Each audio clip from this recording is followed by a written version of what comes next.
Bonjour à toutes et à tous, bienvenue sur Misscom. Cette semaine, on aborde la notion de réajustement. Qu'est-ce que ça veut dire? C'est ce qu'on a vu mardi. Je vous retrouverai les liens de la vidéo qui vous explique ce que c'est que tout ce bazar pour voir ce qu'il en est et comprendre vraiment les choses. C'est une courte vidéo, je crois qu'elle fait moins de 10 minutes. Donc je vous invite à aller la voir et à revenir ici si toutefois ce n'était pas le cas.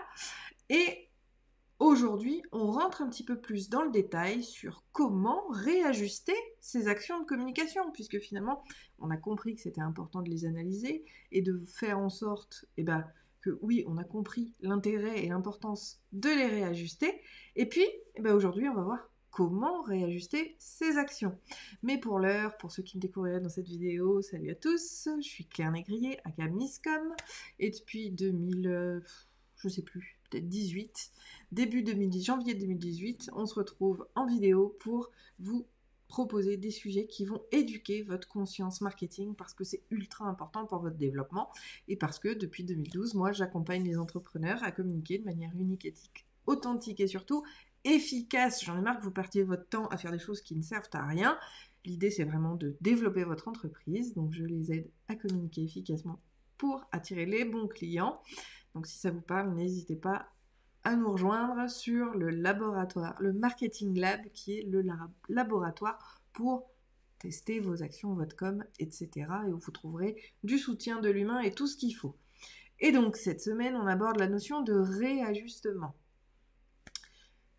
Comment réajuster ces actions de communication? Ça part toujours d'une analyse.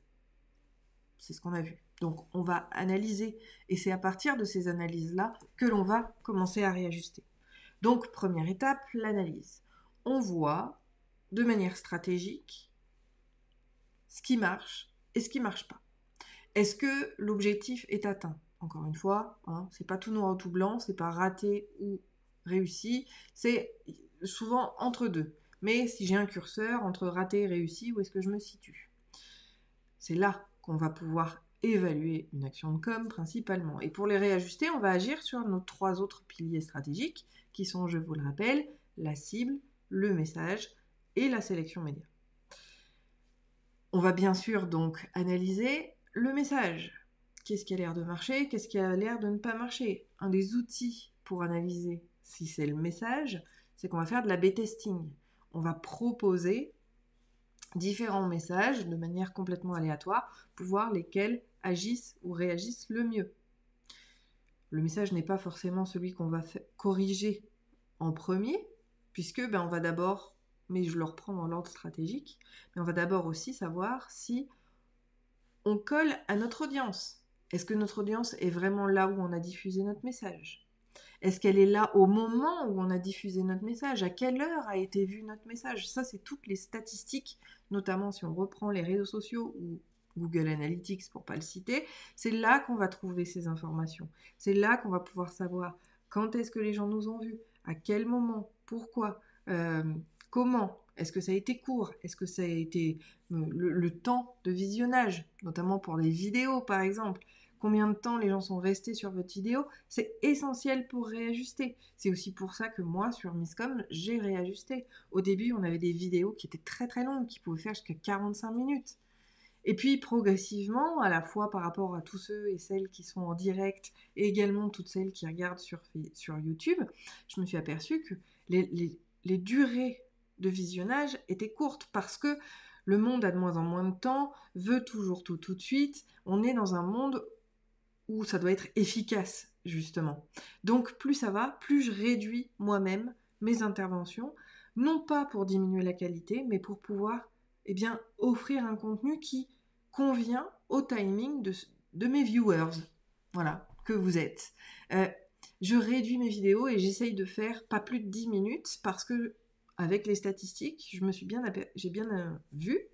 aperçue que peu de monde regardait au-delà de 10 minutes. Donc j'essaye, de construire qualitativement sur un timing plus court. D'ailleurs, on va speeder parce que ça fait déjà 5 minutes que nous sommes en vidéo. Donc, sur mon timelapse, il me reste encore 5 minutes. Donc, on va réajuster on va analyser et on va regarder justement par rapport à la durée, la longueur du message, par rapport à où on diffuse, bien sûr, par rapport à comment ça se passe pour pouvoir le réajuster au mieux et voir. Et c'est là ensuite, donc on passe à la deuxième phase, je vais y arriver, pour réajuster. Donc comment on réajuste? On a vu, on a fait nos petites analyses, on sait que peut-être c'est trop long, peut-être qu'on peut changer quelques mots, peut-être qu'on n'est pas au bon endroit ou au bon moment. Et bien c'est là qu'on va réajuster. On va réajuster. Alors déjà, moi je vous invite à toujours poser des questions pour pouvoir travailler sur à la fois la création, mais également en réajustement. On prend, on intime, on demande à sa communauté, comme moi je peux vous le demander, quand est-ce que vous êtes présent sur Facebook ou quand est-ce que vous êtes présent sur YouTube, de manière à publier au moment opportun, c'est-à-dire où vous êtes dispo pour pouvoir voir mes vidéos. Donc on va aller interroger effectivement l'audience, on peut faire de l'A/B testing, donc comme on l'a vu pour les messages, et puis on va réajuster les curseurs. On va venir proposer comment, à quel moment on va réajuster. Donc si on n'a pas de réponse directe de notre audience, on va le faire en fonction des statistiques, à partir de l'heure à laquelle on a vu, enfin, les statistiques nous disent qu'il y a plus de vues à ce moment-là, donc on va publier un petit quart d'heure avant. On va ensuite, essayer de toucher aussi, peut-être on va réajuster sur l'audience. Est-ce que c'est bien la bonne audience par rapport au contenu que vous avez? Et on va peut-être inviter d'autres personnes à découvrir notre contenu. Alors ça, c'est pas un travail de réajustement à proprement parler, on va aller chercher les gens. On va aller leur proposer. Par exemple, moi je me suis aperçue que sur Facebook, mes vidéos étaient très très peu vues par la page, contrairement au début. Et donc maintenant, j'essaye d'avoir le réflexe de publier chacune de mes vidéos, sur mon groupe de Marketing Lab, mon laboratoire marketing. Parce que c'est quelque chose pour moi qui est ultra, ultra important. C'est vraiment un moyen de développer la visibilité et de voir un petit peu, encore une fois, quand est-ce que les gens sont dispo, est-ce qu'il y a plus de replay, est-ce qu'il y a plus de direct. C'est aussi une manière pour moi d'inviter les gens à mettre hashtag live en commentaire ou hashtag replay également dans les commentaires en fonction de quand ils voyaient la vidéo. C'est souvent aussi sur YouTube que je vous invite à commenter, alors pas pour le dire hashtag replay puisqu'il n'y a pas de notion de replay ou de direct, puisqu'on sait tous que c'est du contenu délivré en fonction de réajustement, enfin en fonction publié directement, je vais y arriver.